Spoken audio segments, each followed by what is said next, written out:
Mobile home is basically a community because there's this element of home ownership, that they take care of the property better. There's a lot of brokers in my sector who would just simply pass. They would pass because it is hard. It's really hard. So I'm providing a market of people who simply cannot be paced at that level. But those are resident owned and they pay you space rent only.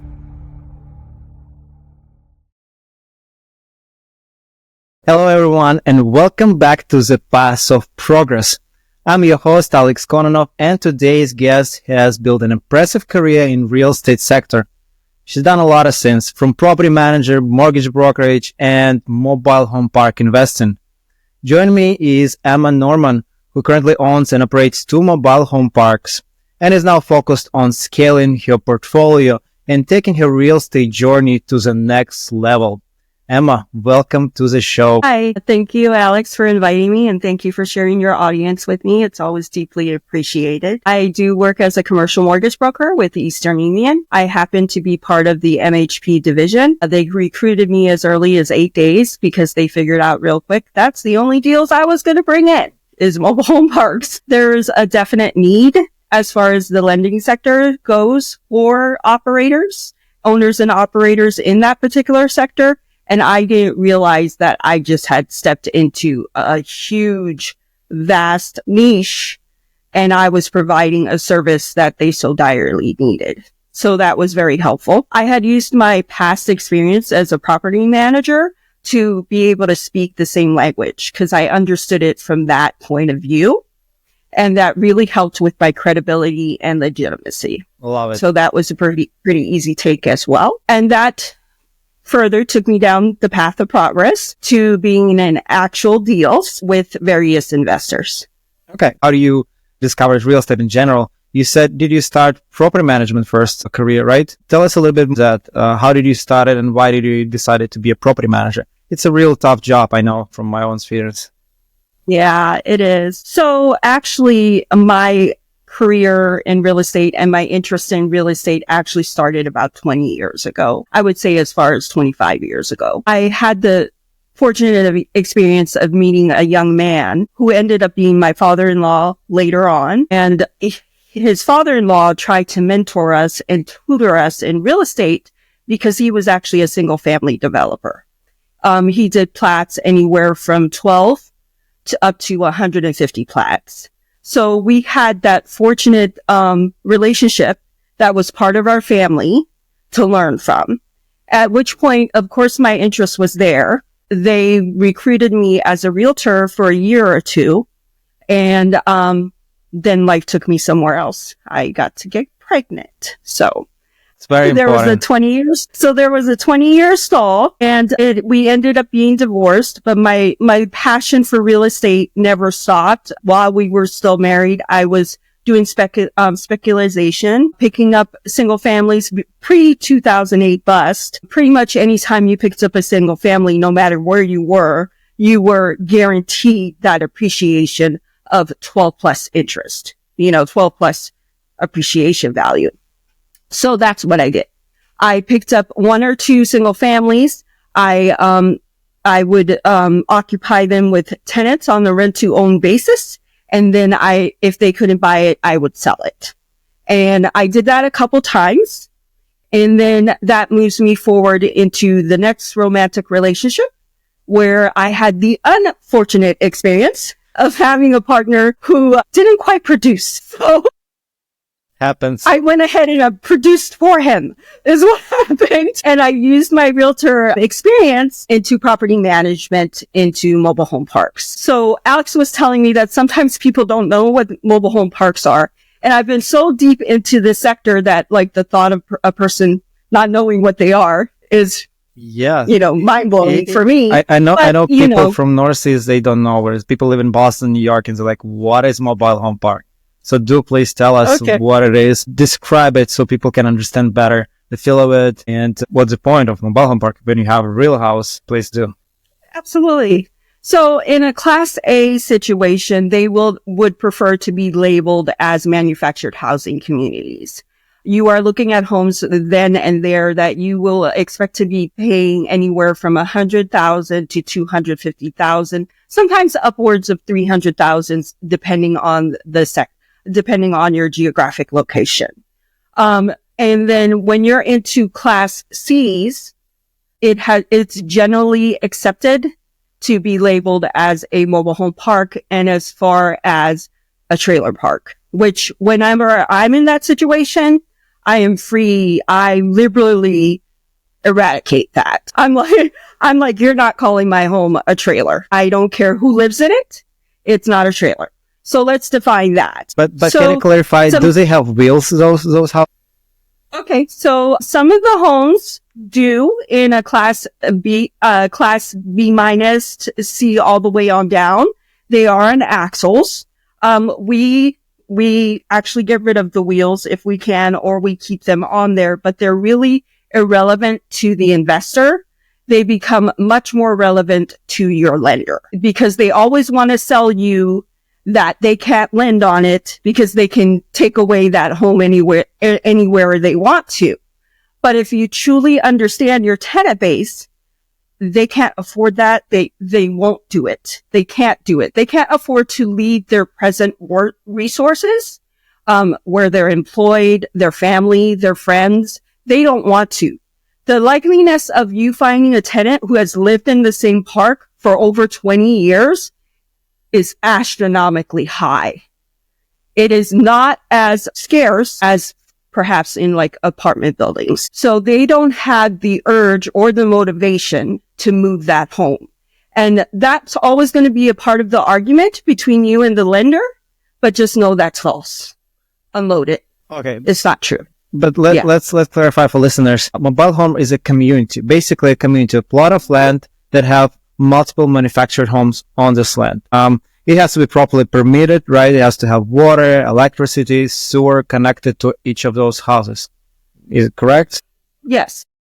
Yes. So, are those all the properties, landlord owns all of these mobile home parks and they rent in mobile home parks to residents, or they owned by the residents and what is the process there? Can you describe a little bit in the details? So you've actually nailed why I'm in the sector. It is the lowest barrier of entry for home ownership. Of course, as an investor, you can choose how to structure each asset as you see fit. There are parks that definitely 100% are what we call POH, which is park-owned homes, which means the owner owns those homes and treats them as rentals. There's also tenant-owned homes, which we refer to as TOH, and this again is geographical, but those are resident-owned, and they pay you space rent only. And so those two, because I'm a mortgage broker, I would recommend, and most lenders prefer, the TOH model. They want residents to own their homes. About 90 to 95% of lenders on an institutional level now prefer tenant-owned homes. Okay? You can go as high as 35% park-owned homes and still qualify for Fannie Freddie. Got it. Okay. So what is the benefit for the mobile home park owner to have tenant-owned properties versus mobile home park owned properties? Is it because there's like element of home ownership that they take care of the property better, or there's less turnover? Can you a little bit expand this part? That's actually a great question, and it's a lot deeper than you would expect. I know you think it's a simple question. In a lot of situation parks, we as owners actually run the utilities. We take care of the water lines. We take care of the well, the septic, the water treatment plant. All those costs fall to us. There isn't the city who just naturally takes care of it. Okay.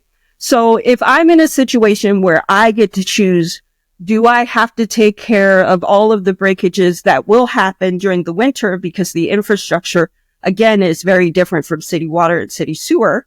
There's a lot of PECs involved. Do I want to take care from underground all the way up into the unit? Or do I want tenants to at least take about 75% of those costs? So that's entirely up to you as an owner. I have lots of clients who would prefer the POH model because the cash flow is insane. They use the lending model that is present now in their favor, meaning that they find parks that can only underwrite for lot rent only, and the rest of the cash flow is their pocket money. And I also have clients who would prefer the TOH model because they want to scale hard and fast.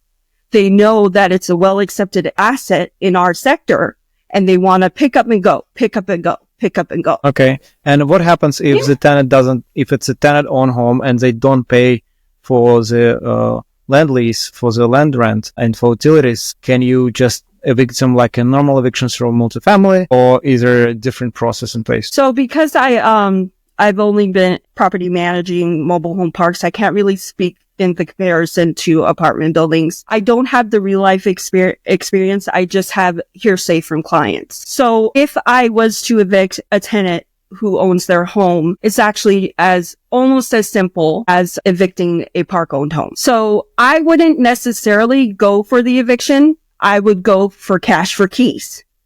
That's what I would do. Like in apartment buildings, how you try to get rid of that person who you have whatever amount outstanding in. You're just like, I just need that person out of there. I don't want them to wreck the apartment, right? You approach them with cash for keys. I work the same kind of deal for the title. That has worked very well because they know they're in a certain situation that they couldn't control. MSAs, it's not as resourceful and they lose their employment, and any kind of cash would be helpful for them to get to the next step. If I was to, and I have gone through full eviction proceedings, depending on the state, right? Ohio is very much owner friendly. They want them out, within 2 weeks, 10 days to 2 weeks from start to finish. Whereas in Pennsylvania, I am experiencing easily about 6 months for eviction. Wow. Yeah. Okay. And what is the entry price? You mentioned it's much more affordable for regular folks to buy a mobile home instead of a house. What is the entry price for such a structure? Okay. So that also depends on the investor as well.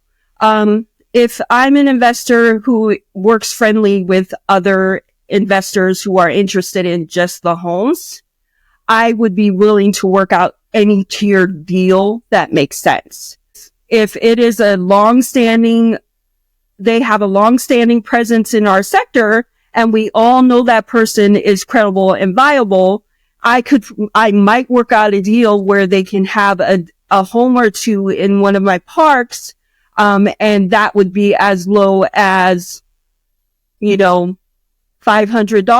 to $1,500, and they fix it up, and I get guaranteed space rent. I get guaranteed space rent for 6 to 12 months. However, in my case, with my present partnership structure, we're not interested in that. We only work with actual retail buyers, and those retail buyers, we prefer to renovate the homes, and that can cost us anywhere from $3,000 to $8,000. And then we want to sell it for $15,000. $15,000. And that's in our market in Ohio. In Pennsylvania, however, the market there is $45,000. We are willing to put in anywhere from $10,000 to $15,000 for renovations and sell it for peak price. And so it is still a very low barrier of entry. Yeah, absolutely. For ownership. And how old are those structures when you buy it? So it's a used mobile home, right? How much those new cost? You mentioned did you mention it's 100,000, 100 to 150,000 as a new structure? Yeah. But if we're talking about used one, now we're talking about Ohio. How old are those? Is this like 50 years old, 40 years old structures? In my park, I have anywhere from 1969s to 2010s. Okay. And the newer structure is more expensive, obviously, right? That's what's kind of funny that I've realized, even though, if you have certain things that are going on in the background, like you use Facebook Marketplace, for example, or you have someone in your partnership who has like great resources, like they know where parks across the nation are closing down, and they can pick up a home here and there for $5,000 to $7,000, including the transportation pricing. So it all just kind of depends on your resources. But I have found basically we have the same base price across the nation. If I want to go brand new, I know to go to my Louisville show. I know to go to my Biloxi home show. And I know that I can get a very suitable, if it fits on my pad, a very suitable brand new home, 2004, about 42 to 50,000. Certain transporters, certain dealerships have transportation built in there. Okay. Now, I want to ask you about the location. Most of those mobile home parks I've seen in rural areas, or they've been in some normal areas, but they've been for a long time. So you just, for example, in Florida, we have them all over the place. It's a weird mix. You have luxury condominiums, townhomes, suburbs, and beautiful, and rundown mobile home park right in the middle of the city, all over the Florida. Yeah.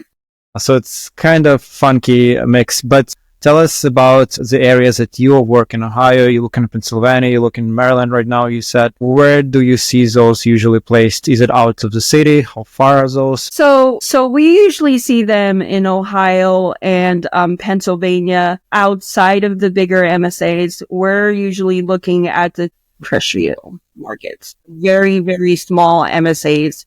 One of my parks is in a 800 MSA. Literally, there's only 800 people living in that village. 800 and people. And then the other park is in like 1,200. Whereas there will be some right outside of the MSAs, like within a major MSAs like Chicago, about an hour away, or like Toledo actually has some like Class A's right in the city and right outside of the city. So they can be pretty much in any market they exist. Okay. So how do you find your mobile home parks, the ones that you own and operate? How did you find it? What was the process for it? And tell us a little bit more about it. So the nice thing about my day job is I have a lot of connections, and I have a network of owners who are always looking to buy and sell. I consider my day job my first and foremost, in that I want to always keep my honesty and integrity. And I am never really looking to buy any of their parks, but they always let me know, right? Because they realize what I do. And if it makes sense for my other clients, and I'm great with those clients, I will actually get it to them first, because I would prefer that I was reputable in that sector. Okay. And that's what they're looking for anyway. When I am posed looking to buy or sell, I do it proactively. I do not necessarily use my core network. I use the fringe. I will go to conferences. I will post. I will DM. For me, because of what I do, it's very covert. I cannot be as open as other investors can be. Sure, that makes sense. Okay, so tell us a little bit about your deals. Can you share more information? How big are those parks? What challenges do you face on daily operational matter? Did you bring some value add to the property? Did you add additional units on the property? Did you increase the cash flow? Tell us a little bit more about those particular deals. So I'll just start with our heavy lift, which is in Ohio. It's 37 pads, and we are looking to sell it. We're looking to sell it. There's about 30 units. We did acquire it around 50% occupancy, and it was because the rest of the homes needed to be renovated. Since then, and we've had it for about 18 months. Since then, we've renovated about 6 homes, and we've sold a few of those, actually a couple of times. And again, that has to do with the MSA.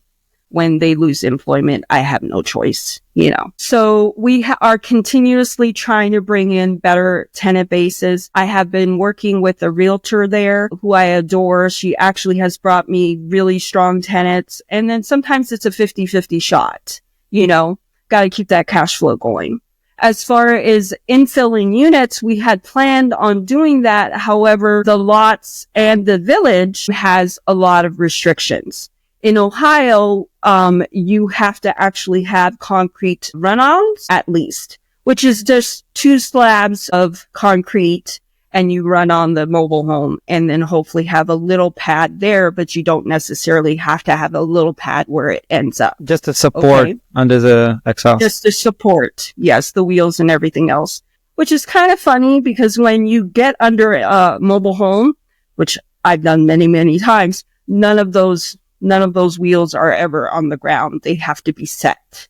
They have to be set by concrete blocks. Yeah. So some of the problems I have found, of course, is upon acquisition, it was filled with what I would call unsavory people. So I had to conduct consistent evictions. I think in the last year, I've done about 10 evictions and then churn them in and hopefully they stay or they work out and churn them out. So that has been somewhat problematic. Fortunately, it did come with a contractor who was very good at understanding the market there because he is a lifetime property manager of a park that's right next to ours. He actually has stewardship of that park, which means he just takes care of it during his lifetime, enjoys the cash flow during his lifetime, and then when he passes it, he has to revert it back to the owners. Okay?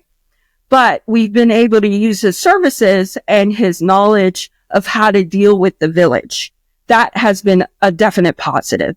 The other positive we have is my on-site manager. I love her level of she has preferences that I would like to see the community step up to. And that has always been the end goal. Right now, our lot rents, and this is going to blow a lot of people's mind, is anywhere from $225 to $325, and the end goal is $500. In order to get that kind of tenant base, I need an on-site site manager that understands that's the tenants I'm after. So that has been very fortunate. What about your tenant pool? Tell us a little bit about the city where this mobile home park located. How large is the city? It's 800. It's in Bethesda, Ohio. It's 2 hours east of Columbus, Ohio, which is actually one of the fastest building MSAs in the U.S. right now, is Columbus. And so we wanted to take advantage of the I-70 corridor, and we were hoping to build out a portfolio along that corridor with one of our partners. So that's one of the setbacks that happens sometimes. Sometimes your partnership doesn't work out as well as you had hoped and planned. And so that's one of the setbacks we've had to face. Sure. But how hard is it to find a tenant with such a small city population, 800 people, and you have mobile home park 37 mobile homes? Was it challenging for you, or is it still a challenge today? Would you prefer to look on the bigger cities for moving forward? So of course, from now on, we will be looking to scale in bigger cities. We will be looking to put ourselves closer to whatever the partners that are currently in our structure, just so that they can drive by, and it has to be within an hour drive of any one of us. That's part of our plan. For several reasons. Of course, the daily operations or the overseeing of the daily operations, but also because lenders prefer that. They want one of the people who actually are going to be any sort of recourse on the loan, to be overseeing the asset. So actually overseeing it. I know we are all caught up in virtual, and remote managing and everything else, and it sounds amazing. And that's why I did it. And a lot of people are doing it. But those are people who have 30 parks. They have systems in place and they can do that. They can manage the business instead of being managed by the business. And we're not there yet, right? So I'm not here to sell you that package because that's somebody else's package. I'm here saying, I'm at the ground, and I know from all of the deals I do throughout the year as a mortgage broker that lenders really prefer you to be there if you're first starting out. But it's something for you to look forward, right? Something, hey, I want to grow my portfolio, so finally maybe I can be only asset manager instead of being asset property manager. Sometimes handyman, right? Whatever we do to make it work. So let's go back to your this particular property, 800 people population, you have 37 above. What is your occupancy as of today? I would say today it's still around 50% because I had mentioned that there's a lot of churns. With our economy the way it is. And then of course the tenant base as well. It just hasn't been able to stabilize itself as well as we had hoped. I was hoping to be able to, I had a 5-year plan with this particular asset. And the fact is, when you have a capital stack that demands that there's a short-term loan on it, you have to get them paid. So I will not be able to meet the marks that I had wanted to meet. I was hoping for more long-term money in that sense. So that's just part of the risk you have to take. But at the same time, this has been an asset that has been a very time-sensitive drag. It's been a very big drag on all of us in the partnership. And it just makes sense to cut losses. Actually, I've had to advise my clients as a mortgage broker, like commercial mortgage broker, that sometimes you do just have to cut the losses. And they know that. They're sophisticated, that they're diversified. They can look at their portfolio and be like, okay, that's costing us too much time. That's costing us too much money. Let's get out of this with more than we paid for it, a little bit of pocket change, and move on to the next asset that will pay us better. It's very much like looking at stocks. It's the same thing, except we're always in the dirt. Absolutely. And you can win them all. And I think it's important. Thank you for sharing that. I think it's important to share your story, not only your wins, but some stories that, hey, maybe we should learn our lessons. Maybe we should take over and get something. We'll learn the experience that we just received. And hey, let's apply it to a bigger deal, to something else that we can make it successful. So learning from this, what was the biggest bottleneck in this deal? What do you think was biggest issue? Was it a population? You didn't have enough, tenant pool from there, or was it the purchase price? Or maybe if you had a long-term plan for this deal in terms of money fixed and you didn't have to pay interest for that money if you bought it with cash, maybe it would be less stressful and you would still make it profitable, but you'll need extra year or year and a half to make it nice and shiny. All of that. All of that. All of that and then some. It would be operational systems. It would like knowing your business well enough to give the people you have to manage a SOP, a standard operating procedure, so that you can offload that time intensity required. Okay, so also, of course, getting better paper is always great. A better mortgage is always great. Longer terms is always great. That's what we all want. We want that time to turn the asset, of course, and all of that. From the bottom to the top, from the top to the bottom.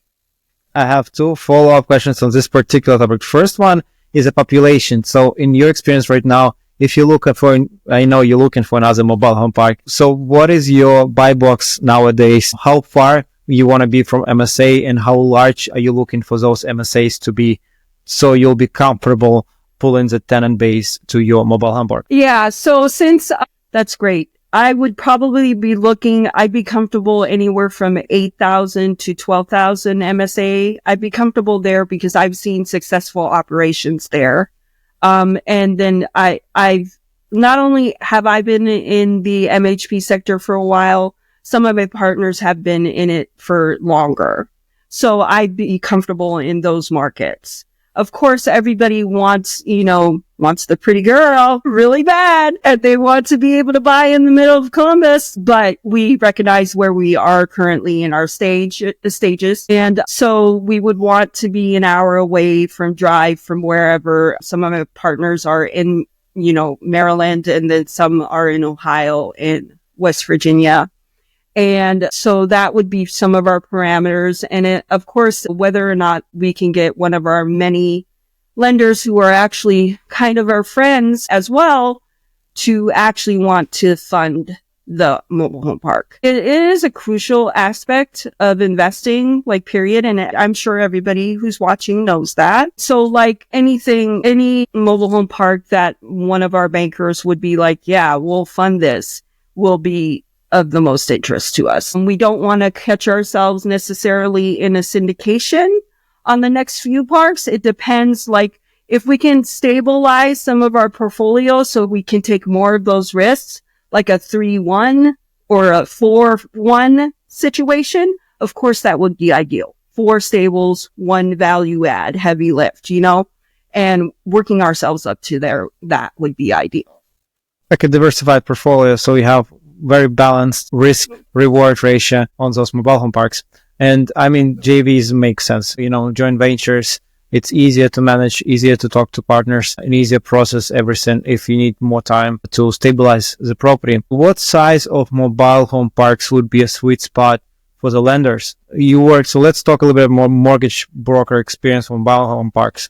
What is the process for financing? How long does it take to finance the property? Is it also like a conventional 30-day due diligence, 30-day financing? So 60 days should be enough or not? So you tell us, please. So it is highly, highly dependent on the operators and also the lender, in that the response rate from both ends is very, very, very important in order to get a closing. Now, on contracts, what is actually quite natural is to have a 45-day due diligence period with extensions there, because you are working with a fragmented market. A lot of mom and pop sellers don't even begin to know what a P&L is. And they don't even know what an Excel sheet is, for example. So you need that extra time for your due diligence. And of course, it never closes until you get everything required. So as a mortgage broker, I have seen them close as fast as 35 days due to the lender and due to the operator, where, these operators who can respond that quickly and are professional, they tend to own anywhere from 15 to 50 parks. So they know the game. Okay. And those lenders, they know the game too. So they are right there and they're in the deal with you. So that's really important. That's my 35-day closers. So when you're running into JVs, make sure that you've been in deals with that partner before. Make sure you understand their responsiveness and their pacing. I happen to be myself in a very great structure where they were very responsive. So that I never ran into that problem. Professionally, when you're working with 2 to 3 to 5 other GPs, that can slow you down. I can have you a very viable lender for you, ready to go, who's in all of our faces every single day.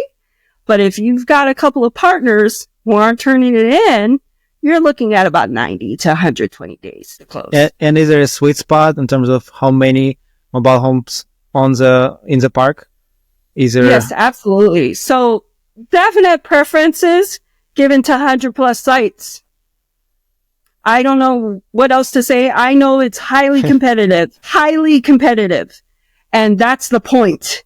If you want to play with the big boys and you want a fast closing and you want to acquire and scale fast, high preferences given to 100 plus. Okay. However, same preferences could be given to a great operator between 70 and 100 sites. Got it. Yeah. I mean, 100 is a magic number in multifamily space as well. I think that's where institutional money comes to play as they look for the assets in the 1970s plus and 100 units plus.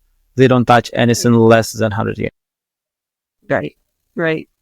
I know I've worked deals, much smaller deals and everything else. It's just for you and me and for like your partners and your lenders and the asset and the seller. It's a lot of brain damage, the smaller deals. It's a lot of willingness that if you have nothing but those kinds of deals going on, it can be very exhausting. So just like diversifying your portfolio, it's the same concept, as broker.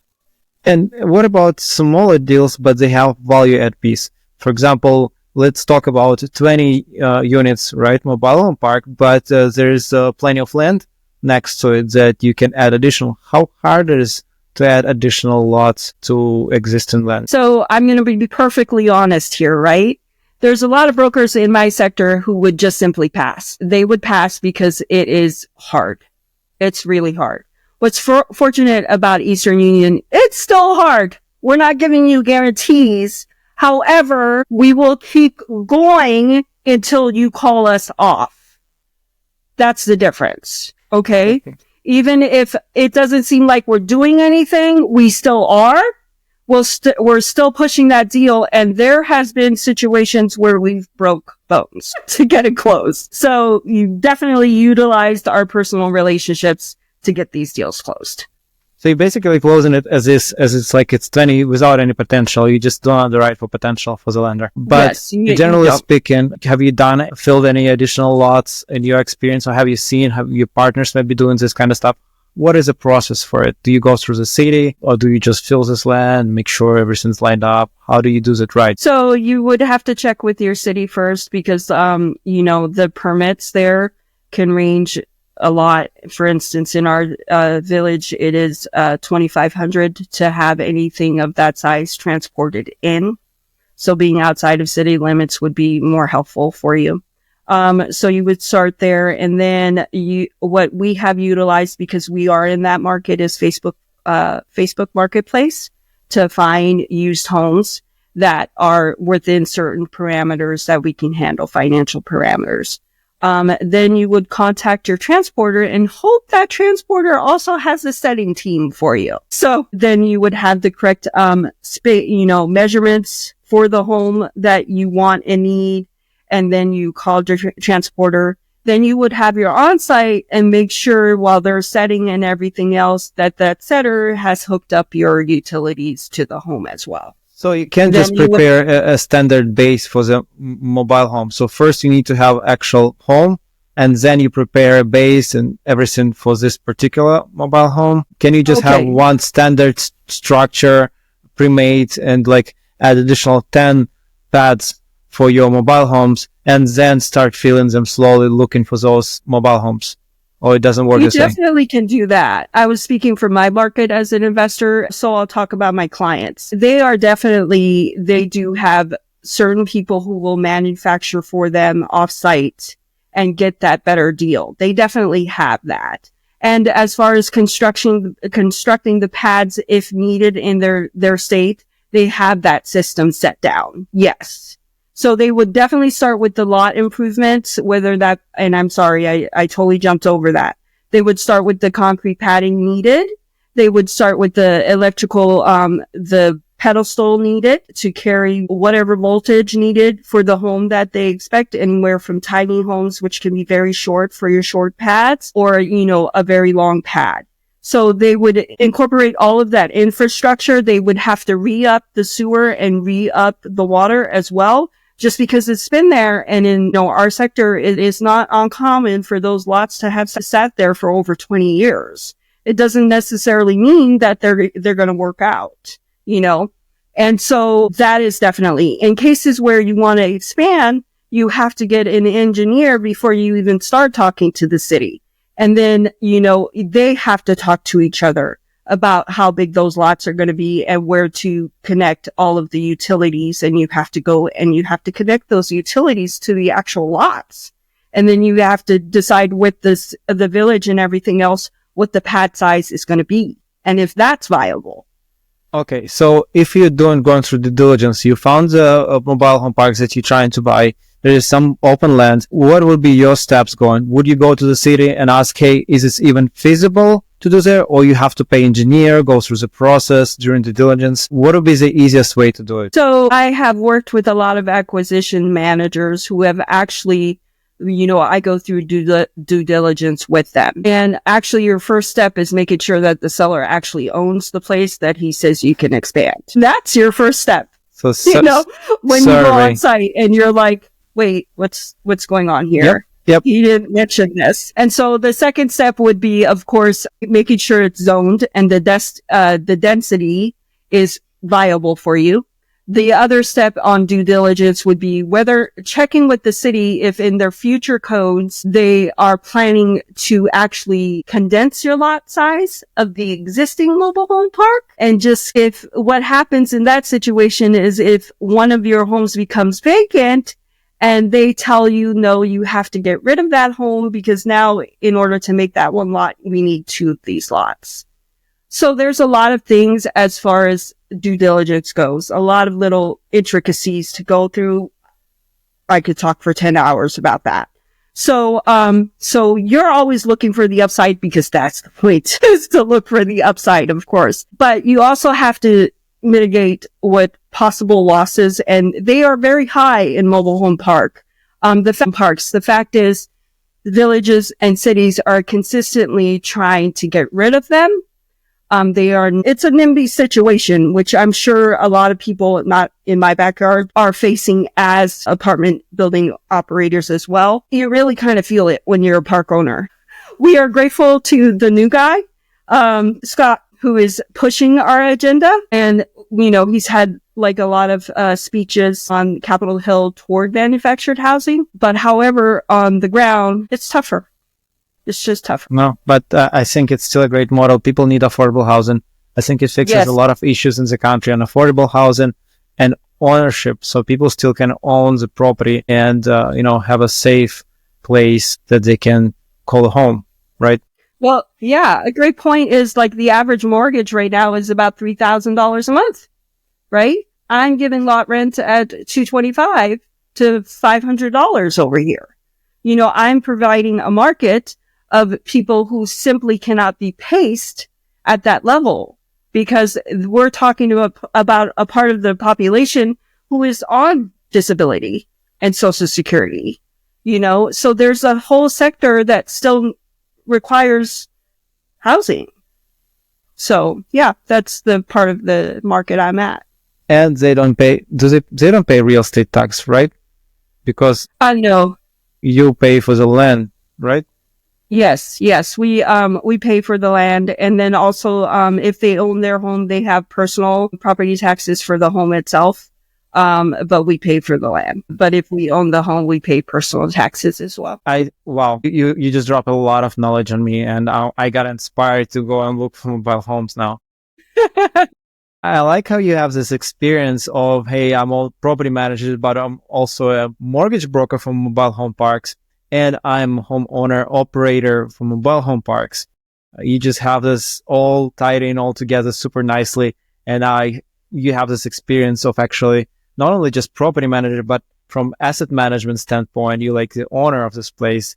And now you're like, I'm geared with all this experience. And now I'm going to get out there and find something bigger, something better. I got all this knowledge and I'm going to go get it.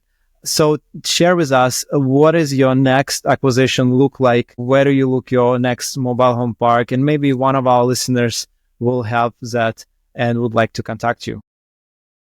Would love something between 50 and 75 sites. Would love for it to have built-in management fees. Not looking to streamline that. I would prefer that the asset was taken care of. So it has to hold a property management fee of about 8% in your underwriting. Of course, for lending views, it would have to be underwritten at about 1.25 DSCR, 1.30 DSCR. I would prefer that it was in one of the three following states, which would be Maryland, Pennsylvania, and Ohio. Would also prefer that there was an online site manager who is comfortable with technology and willing to extend their contract with new owners. That would be definitely my preference. And then as far as the MSA itself, again, I'm comfortable around 10,000 to 8 to 12,000. And utilities, which is huge in MHP, huge. Definitely would prefer city water, city sewer, paved roads, and tenants are directly billed on the city water, city sewer. I'm not looking to sub-meter anymore. I'm not looking to take on that cost anymore. I am talking about, and I know what I'm talking about is like, if you know, it's kind of like the golden nugget in MHP is to find the paved city water, city sewer. But it is it's my will for now, or my whale. I'm willing to deal with 2-to-1 septic tanks, or 1-on-1 would be preferred. As far as well systems go, absolutely not in Pennsylvania. Absolutely not. As far as wastewater treatment plants go, it depends on the maintenance, how much we're going to be paying for that. And also it depends. A lot of lenders we've worked with do not have a preference for that. If, however, it's brand new, then of course, let's talk. Let's talk, right? I've been in situations where it has turned out where they needed to do a whole nother geographical survey to install another well in Pennsylvania, for example. And, for me right now, the DEP can be they regulate very high in Pennsylvania. And that's something I would rather avoid. So we're looking at a pricing point because even though I went ad nauseum about our value add in Ohio, our Pennsylvania park is actually on the upside of the trajectory.